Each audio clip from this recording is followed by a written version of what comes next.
సింపుల్‌గా కీమా కర్రీ ఎలా చేయాలో చెప్తాను చూసేయండి. ఒక హాఫ్ కిలో కీమా తీసుకున్నాను. దానికి ఒక 5 ఆనియన్స్ చిన్నవే అనమాట. సో, ఎక్కువ వేసుకున్న స్వీట్ వచ్చేస్తది. అండ్ ఆయిల్ వేసుకొని లవంగాలు, బిర్యానీ ఆకు, దాల్చిన చెక్క వేసుకొని ఇంకా ఆనియన్స్ కూడా యాడ్ చేసేసుకున్నాను. ఉప్పు అండ్ పసుపు కూడా యాడ్ చేసుకున్నాను. సో, నెక్స్ట్ ఏంటంటే ఒక 2 స్పూన్స్ ఆఫ్ అల్లం వెల్లుల్లి పేస్ట్ అనమాట. ఇది అప్పటికప్పుడు ఫ్రెష్‌గా ఏసుకుంటే చాలా బావుంటుంది. సో, వెంటనే కీమా కూడా యాడ్ చేసేసుకున్నాను. సో, కీమా అల్లం వెల్లుల్లితో కుక్ అయితే చాలా బావుంటుందనమాట. సో, అలా ఉంచేసి లిడ్ పెట్టేస్తే అందులో కీమాలో ఉన్న వాటర్ అంతా ఎక్సెస్ వాటర్ అంతా వచ్చేస్తదనమాట బయటికి. సో, ఇలా వచ్చిన తర్వాత అందులో ఒక 4 స్పూన్స్ ధనియాల పొడి, ఒక 3 స్పూన్స్ కారం మీ టేస్ట్‌కి సరిపడా అండ్ ఒక 2 స్పూన్స్ అయితే గరం మసాలా అది కూడా ఫ్రెష్‌గా గ్రైండ్ చేసుకొని వేసుకుంటే చాలా బావుంటుంది ఫ్లేవరు. సో, ఇవన్నీ వేసుకొని లిడ్ పెట్టేసుకోండి. సో, కారం అలా లిడ్ పెట్టేసి అలా ఆవిరికి కుక్ అయితే చాలా బావుంటుందనమాట. వెంటనే వాటర్ యాడ్ చేస్తే బాగోదు.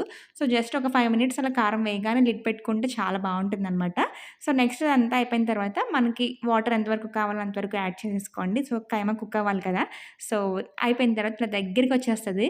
సో, ఆయిల్ అంతా సెపరేట్ అయిందంటే కుక్ అయిపోయినట్టే. సో, నెక్స్ట్ ఇంక మనం తినేయటమే ఆలస్యం. ఇంకా వేడి వేడి అన్నంలోకి కీమా కూరేసుకుంటే ఎంత బావుందో! మా వాడికి నచ్చేసింది అండ్ మా వారికి కూడా నచ్చేసింది. సో, మీ అందరికి ఎలా అనిపించిందంటే కామెంట్ సెక్షన్‌లో షేర్ చేసుకోండి.